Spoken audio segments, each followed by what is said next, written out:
ਵਾਹਿਗੁਰੂ ਜੀ ਕਾ ਖਾਲਸਾ ਵਾਹਿਗੁਰੂ ਜੀ ਕੀ ਫਤਿਹ। ਮੈਂ ਤੁਹਾਡੀ ਹੋਸਟ ਪ੍ਰੀਤ ਕੌਰ ਨਿਊਜ਼ ਟੀਵੀ 84 ਦੇ ਨਾਲ ਵੀ। ਜਿਸ ਤੁਸੀਂ ਸਾਰੇ ਜਾਣਦੇ ਕਿ 18 ਸਤੰਬਰ ਨੂੰ ਸਕਾਟਲੈਂਡ ਦੇ ਲੋਕਾਂ ਨੇ ਇੱਕ ਰੈਫਰੈਂਡਮ ਵਿੱਚ ਬਹੁ ਗਿਣਤੀ ਵੋਟਾਂ ਨਾਲ ਇੰਗਲੈਂਡ ਨਾਲ ਰਹਿਣ ਨੂੰ ਤਰਜੀਹ ਦਿੱਤੀ ਹੈ ਅਤੇ 45% ਲੋਕਾਂ ਨੇ ਆਜ਼ਾਦ ਸਕਾਟਲੈਂਡ ਦੇਸ਼ ਦੇ ਹੱਕ ਵਿੱਚ ਫਤਵਾ ਦਿੱਤਾ। ਇਸ ਰੈਫਰੈਂਡਮ ਨਾਲ ਬ੍ਰਿਟਨ ਨੇ ਇਹ ਸਾਬਤ ਕੀਤਾ ਹੈ ਕਿ ਸਿਵਲਾਈਜ਼ਡ ਸੋਸਾਇਟੀਜ਼ ਕਿਵੇਂ UN ਚਾਰਟਰ ਦੇ ਰਾਈਟ ਆਫ ਸੈਲਫ ਡਿਟਰਮੀਨੇਸ਼ਨ ਦੇ ਹੱਕ ਨੂੰ ਮਾਨਤਾ ਦਿੰਦੀਆਂ ਹਨ। ਇਸ ਰੈਫਰੈਂਡਮ ਨਾਲ ਇਹ ਆਸ ਵੀ ਵੱਜੀ ਹੈ ਕਿ ਭਾਰਤ ਸਮੇਤ ਦੁਨੀਆ ਦੇ ਅੱਡ-ਅੱਡ ਦੇਸ਼ਾਂ ਵਿੱਚ ਆਜ਼ਾਦੀ ਲਈ ਸੰਘਰਸ਼ੀਲ ਕੌਮਾਂ ਨੂੰ ਵੀ ਸੂਨਰ ਔਰ ਲੇਟਰ ਰੈਫਰੈਂਡਮ ਦਾ ਹੱਕ ਹਾਸਿਲ ਹੋਵੇਗਾ। ਵਿਊਅਰਸ, ਅੱਜ ਅਸੀਂ ਇਸ ਅਹਿਮ ਵਿਸ਼ੇ ਅਤੇ ਹੋਰ ਪੰਥਕ ਮੁੱਦਿਆਂ ਤੇ ਦੋ ਅਹਿਮ ਸ਼ਖਸੀਅਤਾਂ ਨਾਲ ਗੱਲਬਾਤ ਕਰਾਂਗੇ। ਸਭ ਤੋਂ ਪਹਿਲਾਂ ਅਸੀਂ ਗੱਲਬਾਤ ਕਰਦੇ ਹਾਂ ਦਲ ਖਾਲਸਾ ਜਥੇਬੰਦੀ ਦੇ ਸਕੱਤਰ ਸਰਦਾਰ ਸਰਬਜੀਤ ਸਿੰਘ ਕੁਮਾਨ ਜੀ ਨਾਲ, ਜਿਹੜੇ ਕਿ ਇਸ ਵੇਲੇ ਅੰਮ੍ਰਿਤਸਰ ਤੋਂ ਸਾਡੇ ਨਾਲ ਫੋਨ ਲਾਈਨ ਤੇ ਜੁੜ ਚੁੱਕੇ ਨੇ। ਜੀ ਵੀਰ ਜੀ, ਵਾਹਿਗੁਰੂ ਜੀ ਕਾ ਖਾਲਸਾ ਵਾਹਿਗੁਰੂ ਜੀ ਕੀ ਫਤਿਹ। ਵਾਹਿਗੁਰੂ ਜੀ ਕਾ ਖਾਲਸਾ ਵਾਹਿਗੁਰੂ ਜੀ ਕੀ ਫਤਿਹ ਜੀ। ਵੀਰ ਜੀ, ਸਭ ਤੋਂ ਪਹਿਲਾਂ ਸਾਡੇ ਵਿਚਾਰ ਜਾਣਨਾ ਚਾਹਾਂਗੇ। ਜਿਸ ਤਰ੍ਹਾਂ ਦਲ ਖਾਲਸਾ ਜਥੇਬੰਦੀ ਲਗਭਗ 3 ਦਹਾਕੇ ਤੋਂ ਸਿੱਖ ਕੌਮ ਲਈ ਆਜ਼ਾਦੀ ਦੇ ਹੱਕ ਵਾਸਤੇ ਸੰਘਰਸ਼ੀਲ ਹੈ, ਦਲ ਖਾਲਸਾ ਨੇ ਸਕਾਟਲੈਂਡ ਦੀ ਆਜ਼ਾਦੀ ਦੇ ਹੱਕ ਵਿੱਚ ਵੀ ਸਟੇਟਮੈਂਟ ਦਿੱਤੀ ਸੀ। ਤੁਸੀਂ ਸਕਾਟਲੈਂਡ ਦੇ ਰੈਫਰੈਂਡਮ ਦੇ ਨਤੀਜੇ ਨੂੰ ਕਿਵੇਂ ਵੇਖਦੇ ਹੋ ਅਤੇ ਇਸ ਦਾ ਦੁਨੀਆ ਦੀਆਂ ਦੂਸਰੀਆਂ ਆਜ਼ਾਦੀ ਮੂਵਮੈਂਟਸ ਤੇ ਕੀ ਅਸਰ ਪਵੇਗਾ, ਇਸ ਬਾਰੇ ਸਭ ਤੋਂ ਪਹਿਲਾਂ ਜਾਣਕਾਰੀ ਦਿਓ। ਸਭ ਤੋਂ ਪਹਿਲਾਂ ਤਾਂ ਜਿਹੜੇ ਇੰਗਲੈਂਡ ਦਾ ਇਹ ਸਿਸਟਮ ਆ ਔਰ ਇੰਗਲੈਂਡ ਦੇ ਲੋਕਾਂ ਨੇ ਜਿਹੜਾ ਇਹ ਸਿਸਟਮ ਇਵੋਲਵ ਕੀਤਾ ਕਿ ਜੇਕਰ ਉੱਥੇ ਕੋਈ ਵੱਖਰਾ ਹੋਣਾ ਚਾਹੁੰਦਾ ਮੁਲਕ ਤੋਂ, ਵੱਖਰੇ ਰਾਜ ਭਾਗ ਦਾ ਆਜ਼ਾਦੀ ਮੰਨਣੀ ਚਾਹੁੰਦਾ, ਇਹ ਸਿਸਟਮ ਬਣਾਉਣ ਵਾਲਿਆਂ ਨੂੰ ਸਿਜਦਾ ਕਰਦਾ, ਸ਼ੁਕਰਗੁਜ਼ਾਰ ਹਾਂ ਕਿ ਉਹਨਾਂ ਨੇ ਮਨੁੱਖੀ ਜਿਹੜਾ ਹੱਕ ਆ ਆਜ਼ਾਦ ਹੋਣ ਦੀ, ਆਜ਼ਾਦ ਰਹਿ ਕੇ ਜਿਉਣ ਦੀ ਜਿਹੜੀ ਤਾਂਘ ਆ, ਉਹਨੂੰ ਜਿਹੜਾ ਉਹਨਾਂ ਨੇ ਮਾਣ ਤਾਣ ਦਿੱਤਾ ਹੈ, ਸਨਮਾਨ ਦਿੱਤਾ ਹੈ ਕਿ ਵੱਖਰੀ ਗੱਲ ਕਰਨ ਵਾਲਾ ਜਿਹੜਾ ਬੰਦਾ ਹੈ ਉਹਦੇ ਨਾਲ ਕਿਵੇਂ ਨਜਿੱਠਿਆ ਜਾਣਾ। ਇਹ ਇੱਕ ਬਹੁਤ ਹੀ ਵਧੀਆ ਸਿਸਟਮ ਜਿਹੜਾ ਹੈਗਾ, ਉਹਦੇ ਲਈ ਉਹਨਾਂ ਨੂੰ ਸਲਾਮ ਕਰਨਾ ਬਣਦਾ। ਹਾਂਜੀ। ਦੂਸਰੀ ਜਿਹੜੀ ਗੱਲ ਹੈ ਕਿ ਇੰਗਲੈਂਡ ਦੇ ਨਾਲ ਰਹਿਣ ਦਾ ਜਿਨ੍ਹਾਂ ਲੋਕਾਂ ਨੇ ਫੈਸਲਾ ਕੀਤਾ ਤੇ ਜਿਨ੍ਹਾਂ ਲੋਕਾਂ ਨੇ ਉੱਥੇ ਇਹਦੇ ਖਿਲਾਫ ਵੋਟ ਪਾਈ, ਹਾਂਜੀ, ਆਜ਼ਾਦ ਹੋਣਾ, ਆਜ਼ਾਦ ਵਾਲੇ ਪਾਸੇ ਜਿਹਨਾਂ ਨੇ ਵੋਟ ਪਾਈ ਸਕਾਟਲੈਂਡ ਦੀ ਆਜ਼ਾਦੀ, ਉਹਨਾਂ ਸਾਰੇ ਲੋਕਾਂ ਨੇ ਇੱਕ ਦੁਨੀਆ ਭਰ ਨੂੰ ਇੱਕ ਮੈਸੇਜ ਦਿੱਤਾ ਔਰ ਉਹ ਸੁਨੇਹਾ ਜਿਹੜਾ ਹੈਗਾ ਅਸੀਂ ਵੀ ਇੱਥੇ ਆਪਦੇ ਦਿਲ ਦੇ ਵਿੱਚ ਵਸਾਇਆ ਕਿ ਚੰਗੇ ਤਰੀਕੇ ਨਾਲ, ਵਧੀਆ ਤਰੀਕੇ ਨਾਲ ਜਿਹੜੀ ਗੱਲ ਆ ਉਹ ਵੀ ਕੀਤੀ ਜਾ ਸਕਦੀ ਹੈ। ਤੇ ਸਾਰੀਆਂ ਜਿਹੜੀਆਂ ਖਾਸ ਤੌਰ ਤੇ ਹਿੰਦੁਸਤਾਨ, ਤੁਹਾਨੂੰ ਸਾਰਿਆਂ ਨੂੰ ਆਪਾਂ ਨੂੰ ਪਤਾ ਕਿ ਕਿਸ ਤਰੀਕੇ ਨਾਲ ਇੱਥੋਂ ਦਾ ਪਛੜਿਆ ਹੋਇਆ ਜਿਹੜਾ ਹੈਗਾ ਸਾਰਾ ਸਿਸਟਮ, ਜਿਹਦੇ ਵਿੱਚ ਵੱਖਰੀ ਗੱਲ ਕਰਨ ਵਾਲਿਆਂ ਨੂੰ ਜਿਵੇਂ ਧੱਕ ਕੇ ਖੂੰਜੇ ਲਾਇਆ ਜਾਂਦਾ, ਜਿਵੇਂ ਉਹਨਾਂ ਨੂੰ ਦਹਿਸ਼ਤਗਰਦ ਕਹਿ ਕੇ ਬਦਨਾਮ ਕੀਤਾ ਜਾਂਦਾ, ਉਹ ਸਿਸਟਮ ਦੇ ਸਾਹਮਣੇ ਤਾਂ ਜਦੋਂ ਅਸੀਂ ਸਾਰੇ ਘਟਨਾਕ੍ਰਮ ਨੂੰ ਦੇਖ ਰਹੇ ਸੀ ਤੇ ਬੜੇ ਆਨੰਦਿਤ ਹੋ ਰਹੇ ਸੀਗੇ ਕਿ ਕਿੱਦਾਂ ਦੇ ਉਹ ਕਿੰਨੇ ਸਿਆਣੇ ਲੋਕ ਨੇ, ਕਿਵੇਂ ਸੋਹਣੇ ਤਰੀਕੇ ਨਾਲ ਗੱਲ ਆਪਦੀ ਕਰ ਰਹੇ ਨੇ ਜੀ। ਤੇ ਇੱਥੇ ਸਾਡੇ ਜਦੋਂ ਅਸੀਂ ਇਹ ਗੱਲਾਂ ਕੀਤੀਆਂ ਨੇ ਤਾਂ ਸਾਡੇ ਪੰਜਾਬ ਦੇ ਵਿੱਚ ਸਿੱਖ ਭਾਈਚਾਰੇ ਦੇ ਵਿੱਚ ਔਰ ਕਸ਼ਮੀਰੀ ਭਾਵੇਂ ਉੱਥੇ ਫਲੱਡ ਆਇਆ ਹੋਇਆ, ਉੱਥੇ ਵੀ ਇਹ ਗੱਲ ਚੱਲੀ ਜੀ, ਮਿਸਟਰ ਗਿਲਾਨੀ ਦੀ ਸਟੇਟਮੈਂਟ ਆਈ ਹੈ, ਔਰ ਹੋਰ ਵੀ ਜਿਹੜੀਆਂ ਇੱਥੇ ਚੱਲ ਰਹੀਆਂ ਨੇਗੀਆਂ ਆਜ਼ਾਦੀ ਪ੍ਰਤੀ ਲਹਿਰਾਂ, ਉਹਨਾਂ ਸਾਰਿਆਂ ਦੇ ਵਿੱਚ ਚਰਚਾ ਚੱਲੀ ਹੈ ਜੀ। ਔਰ ਜਿਹੜੀ ਹਿੰਦੁਸਤਾਨ ਦੀ ਜਿਹੜੀ ਸਿਵਲ ਸੁਸਾਇਟੀ ਆ ਉਹਦੇ ਵਿੱਚ ਵੀ ਇਹ ਚਰਚਾ ਚੱਲੀ ਹੈ। ਅੱਜ ਮੀਡੀਆ ਦਾ ਜ਼ਮਾਨਾ, ਸੋਸ਼ਲ ਮੀਡੀਆ ਬਹੁਤ ਜ਼ਿਆਦਾ ਪਾਵਰਫੁਲ ਹੈ ਔਰ ਇਹ ਗੱਲ ਜਿਹੜੀ ਹੈ ਟੀਵੀ ਮੀਡੀਆ ਦੇ ਰਾਹੀਂ ਵੀ ਸਾਹਮਣੇ ਆਈ ਹੈ, ਚੈਨਲਸ ਦੇ ਰਾਹੀਂ ਜੀ, ਕਿ ਇਹ ਜਿਹੜਾ ਇੱਕ ਸਿਸਟਮ ਇੰਗਲੈਂਡ ਤੋਂ ਸਾਨੂੰ ਦਿਖ ਰਿਹਾ, ਇਹਨੂੰ ਜ਼ਰੂਰ ਪੜ੍ਹਨਾ, ਬਚਣਾ, ਅਨਾਲਿਸਿਸ ਕਰਨਾ ਚਾਹੀਦਾ। ਔਰ ਇਸ ਚੀਜ਼ ਦਾ ਅਸੀਂ ਸਮਝਦੇ ਹਾਂ ਕਿ ਜੇਕਰ ਅਸੀਂ ਸਾਰੇ ਜਿਹੜੇ ਆਜ਼ਾਦੀ ਪੱਖੀ ਲੋਕ ਆ, ਜਿਹੜੇ ਮਨੁੱਖਤਾ, ਇਨਸਾਨੀਅਤ ਤੇ ਇਸ ਤਰ੍ਹਾਂ ਦੇ ਸਾਰੀ ਗੱਲ ਕਰਨ ਵਾਲੇ ਆ, ਸਾਨੂੰ ਇੱਕ ਪੂਰੀ ਮੂਵ ਬਣਾ ਕੇ ਇਹਨਾਂ ਦਿਨਾਂ 'ਚ ਕੰਮ ਕਰਨਾ ਚਾਹੀਦਾ ਤਾਂ ਕਿ ਦੁਨੀਆ ਭਰ 'ਚ ਸਾਰੇ 'ਚ, ਖਾਸ ਤੌਰ ਤੇ ਹਿੰਦੁਸਤਾਨ ਦੇ ਵਿੱਚ ਇਸ ਤਰੀਕੇ ਦਾ ਜਿਹੜਾ ਸਿਸਟਮ ਆ ਉਹ ਬਣ ਸਕੇ ਤੇ ਜਿਹਦੇ ਨਾਲ ਜਿਹੜੇ ਵੱਖਰੀ ਆਵਾਜ਼ ਰੱਖਦੇ ਲੋਕ ਨੇ ਉਹਨਾਂ ਨੂੰ ਆਪਣੀ ਗੱਲ ਕਹਿਣ ਦਾ ਸ਼ਾਂਤੀਪੂਰਵਕ ਤੇ ਡੈਮੋਕ੍ਰੈਟਿਕ ਤਰੀਕੇ ਨਾਲ ਗੱਲ ਕਰਨ ਦਾ ਜਿਹੜਾ ਹੈਗਾ ਹੱਕ ਆ ਉਹ ਮਿਲ ਸਕੇ ਜੀ। ਬਿਲਕੁਲ ਮੈਂ ਇਹ ਗੱਲ ਕਹਿ ਸਕਦਾ ਹੈਗਾ ਕਿ ਸਾਡੀ ਜਿਹੜੀ ਨਵੀਂ ਪੀੜ੍ਹੀ ਆ ਜੀ, ਜਿਨ੍ਹਾਂ ਦਾ ਜਨਮ 1990 ਤੋਂ ਬਾਅਦ ਦਾ ਹੈ, 95 ਤੋਂ ਬਾਅਦ ਦਾ, ਉਹ ਇਸ ਟਾਈਮ ਬਹੁਤ ਜ਼ਿਆਦਾ ਹੈਰਾਨ ਪਰੇਸ਼ਾਨ ਹੈਗੀ ਆ ਔਰ ਬਹੁਤ ਸਾਰਾ ਕੁਛ ਸਿੱਖਿਆ ਉਹਨਾਂ ਨੇ ਕਿ ਇਹ ਜਿਹੜਾ ਸਕਾਟਲੈਂਡ ਦੇ ਵਿੱਚ ਇਸ ਤਰ੍ਹਾਂ ਸਿਸਟਮ ਹੋਇਆ ਕਿ ਸਾਡੇ ਇੱਥੇ ਵੱਖਰੀ ਗੱਲ ਕਰਨ ਵਾਲਿਆਂ ਨੂੰ ਕਿਵੇਂ ਬੰਬਾਂ, ਤੋਪਾਂ, ਗੋਲਿਆਂ ਨਾਲ ਉਡਾਇਆ ਜਾਂਦਾ, ਉਹਨਾਂ ਨੂੰ ਜੇਲ੍ਹਾਂ ਸੁੱਟਿਆ ਜਾਂਦਾ ਔਰ ਇਹ ਜਿਹੜੀ ਚੀਜ਼ ਆ ਇਕੱਲੇ ਸਿੱਖ ਜਾਂ ਕਸ਼ਮੀਰ ਜਿਹੜੇ ਕਸ਼ਮੀਰੀ ਨੌਜਵਾਨ ਆ ਉਹਨਾਂ ਦੀ ਗੱਲ ਨਹੀਂ, ਹਾਂਜੀ ਸਮੁੱਚੇ ਭਾਰਤੀ ਨੌਜਵਾਨ ਦਾ ਸੋਸ਼ਲ ਮੀਡੀਆ ਤੇ ਅਸੀਂ ਦੇਖਿਆ ਹੈਗਾ। ਭਾਵੇਂ ਸਾਡੇ ਨਾਲ ਉਹਨਾਂ ਦੇ ਵੱਖਰੇ ਵਿਚਾਰ ਵੀ ਹੋ ਸਕਦੇ ਆ ਆਜ਼ਾਦੀ ਦੇ ਮਸਲੇ ਤੇ, ਪਰ ਉਹਨੂੰ ਘੱਟੋ ਘੱਟ ਇਸ ਮਸਲੇ ਤੇ ਸਾਰੇ ਹੀ ਲੋਕਾਂ ਨੇ, ਨੌਜਵਾਨ ਪੀੜ੍ਹੀ ਆ ਜਿਹੜੀ, ਯੂਥ ਆ ਜਿਹੜਾ ਇਸ ਟਾਈਮ ਹਿੰਦੁਸਤਾਨ ਦਾ, ਉਹਨੇ ਇਹ ਗੱਲ ਕੀਤੀ ਆ ਕਿ ਇੱਕ ਚੰਗਾ ਤਰੀਕਾ ਵਾ, ਇਸ ਤਰੀਕੇ ਨਾਲ ਗੱਲ ਕਰਨੀ ਚਾਹੀਦੀ। ਜੀ ਬਿਲਕੁਲ ਬਿਲਕੁਲ ਵੀਰ ਜੀ। ਤੇ ਵੀਰ ਜੀ ਹੁਣ ਅਸੀਂ ਬਾਕੀ ਕੁਐਸਚਨਸ ਵੱਲ ਵੀ ਆਨੇ। ਜਿਸ ਤਰ੍ਹਾਂ ਪਿਛਲੇ ਦਿਨੀ 33 ਵਿਧਾਨ ਸਭਾ ਅਤੇ 3 ਪਾਰਲੀਮੈਂਟ ਸੀਟਾਂ ਤੇ ਚੋਣ ਨਤੀਜਿਆਂ ਨੇ ਬੀਜੇਪੀ ਨੂੰ ਕਰਾਰਾ ਝਟਕਾ ਦਿੱਤਾ ਹੈ, ਤੁਸੀਂ ਇਹਨਾਂ ਨਤੀਜਿਆਂ ਨੂੰ ਕਿਵੇਂ ਵੇਖਦੇ ਹੋ? ਦੇਖੋ, ਜਿਹੜੀ ਪਿਛਲੀ ਵਾਰ ਮੋਦੀ ਦੀ ਜਾਂ ਭਾਜਪਾ ਦੀ ਜਿੱਤ ਹੋਈ ਆ, ਉਹਦੇ ਕਾਰਨ ਇਹ ਨਹੀਂ ਹੈਗਾ ਕਿ ਹਿੰਦੁਸਤਾਨ ਨੇ ਹਿੰਦੂ ਫਾਸ਼ੀਵਾਦ ਨੂੰ ਓਕੇ ਕੀਤਾ।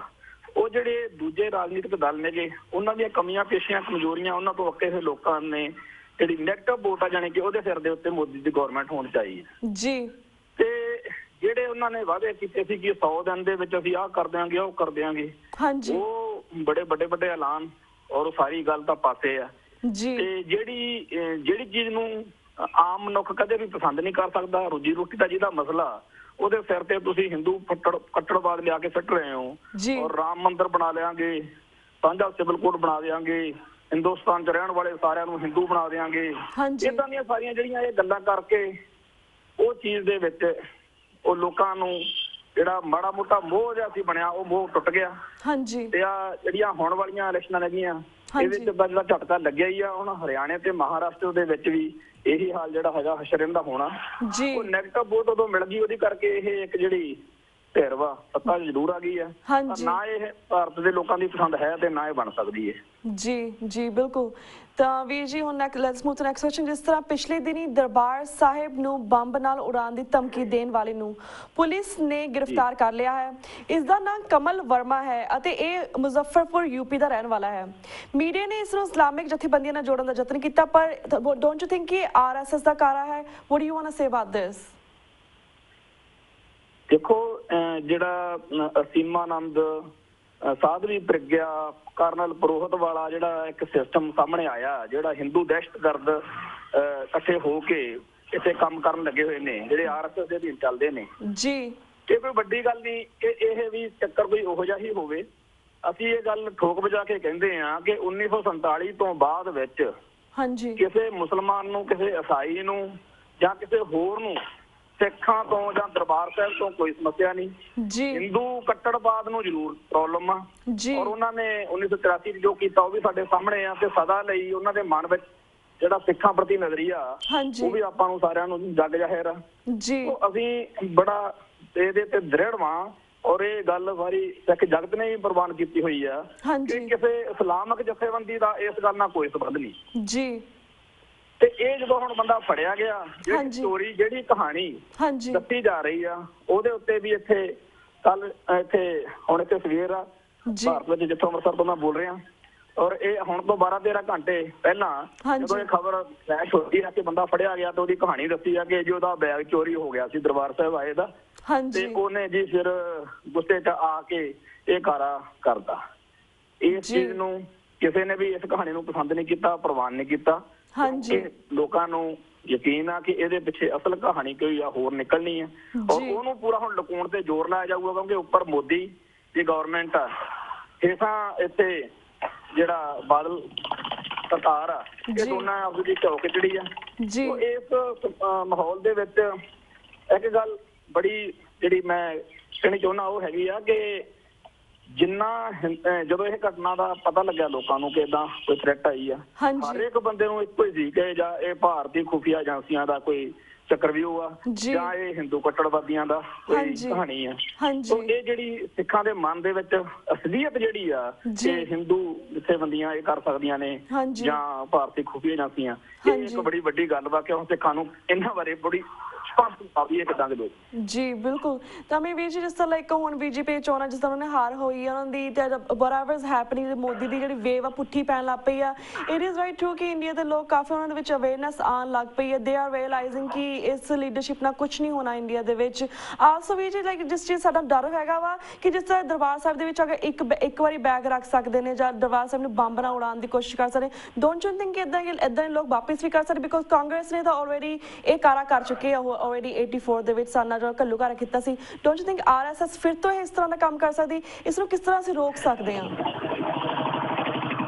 ਦੇਖੋ, ਜਿਹੜੀ ਰੋਕਣ ਵਾਲੀ ਗੱਲ ਆ ਉਹ ਤਾਂ ਸਾਡੀ ਸਿੱਖ ਕੌਮ ਦੀ ਜਿਹੜੀ ਸੰਸਥਾ ਸ਼੍ਰੋਮਣੀ ਕਮੇਟੀ ਉਹਦੇ ਹੱਥ ਵੱਸ ਤੇ ਸਾਡੀਆਂ ਜਿਹੜੀਆਂ ਭਾਈਵਾਲ ਸਿੱਖ ਜਥੇਬੰਦੀਆਂ ਨੇ ਇੱਥੇ ਸਾਰੀਆਂ ਸਾਡਾ ਜ਼ਿੰਮੇਵਾਰੀ ਹੈ ਜੀ। ਪਰ ਜਿਹੜੀ ਪਹਿਲੀ ਗੱਲ ਆਪਾਂ ਕਹਿ ਰਹੇ ਹੈਗੇ ਆ ਕਿ ਉਹ ਕਰ ਕੀ ਸਕਦੇ ਆ, ਉਹ ਅਸੀਂ ਇਸ ਗੱਲ ਨੂੰ ਸਦਾ ਹੀ ਸਾਨੂੰ ਰੱਖਣਾ ਚਾਹੀਦਾ ਕਿ ਇਸ ਟਾਈਮ ਸਾਨੂੰ ਕੱਲੇ ਤੇ ਕੱਲੇ ਹਿੰਦੂ ਕੱਟੜਵਾਦੀਆਂ ਤੋਂ ਹੀ ਖਤਰਾ ਹੈ ਔਰ ਕੱਲਾ ਉਹਨਾਂ ਨੇ ਹੀ ਇਹ ਕਾਰਾ ਕਰਨਾ ਹੈ ਜੀ। ਦੂਸਰੀ ਗੱਲ, ਜਿਹੜੇ ਸੀਸੀਟੀਵੀ ਕੈਮਰੇ ਚਾਹੇ ਉਹ ਇਸ ਬਹਾਨੇ ਹੀ ਲੱਗੇ ਨੇ, ਬੜੀ ਚੰਗੀ ਗੱਲ ਹੋ ਗਈ ਆ ਤਾਂ ਕਿ ਦੁਨੀਆ ਦੇਖ ਸਕੇ ਕਿ ਇਹ ਲੋਕ ਕੀ ਕਰ ਸਕਦੇ ਆ। ਤੀਜੀ ਜਿਹੜੀ ਗੱਲ ਆ ਇਸ ਤੋਂ ਅੱਗੇ ਉਹ ਬੜੀ ਗੰਭੀਰ ਹੈ ਜੀ ਕਿ ਜਦੋਂ ਪਿੱਛੇ ਅਫਜ਼ਲ ਗੁਰੂ ਨੂੰ ਫਾਂਸੀ ਹੋਈ ਆ ਤਾਂ ਉਹਦੀ ਇੱਕ ਇੰਟਰਵਿਊ ਜਿਹੜੀ ਆ ਉਹ ਬੜੀ ਨਸ਼ਰ ਹੋਈ ਆ ਸਾਰੀ ਦੁਨੀਆ 'ਚ, ਜਿਹਦੇ ਵਿੱਚ ਉਹਨੇ ਦਾਅਵਾ ਕੀਤਾ ਕਿ ਅਫਜ਼ਲ ਗੁਰੂ ਇਹ ਕਹਿ ਰਿਹਾ ਹੈਗਾ ਸੀ ਕਿ ਮੈਂ ਕੋਈ ਉਸ ਦਿੱਲੀ ਵਾਲੇ ਅਟੈਕ ਜਿਹੜਾ ਪਾਰਲੀਮੈਂਟ ਤੇ ਹੋਇਆ ਉਹਦਾ ਹਿੱਸਾ ਨਹੀਂ ਸੀ, ਉਹ ਪਾਰਲੀਮੈਂਟ ਦਾ ਅਟੈਕ ਭਾਰਤੀ ਖੁਫੀਆ ਏਜੰਸੀਆਂ ਦਾ ਬਣਿਆ ਹੋਇਆ ਜਾਲ ਸੀ ਜੀ, ਮੈਨੂੰ ਉਹਦੇ 'ਚ ਯੂਜ਼ ਕੀਤਾ ਗਿਆ ਸੀ,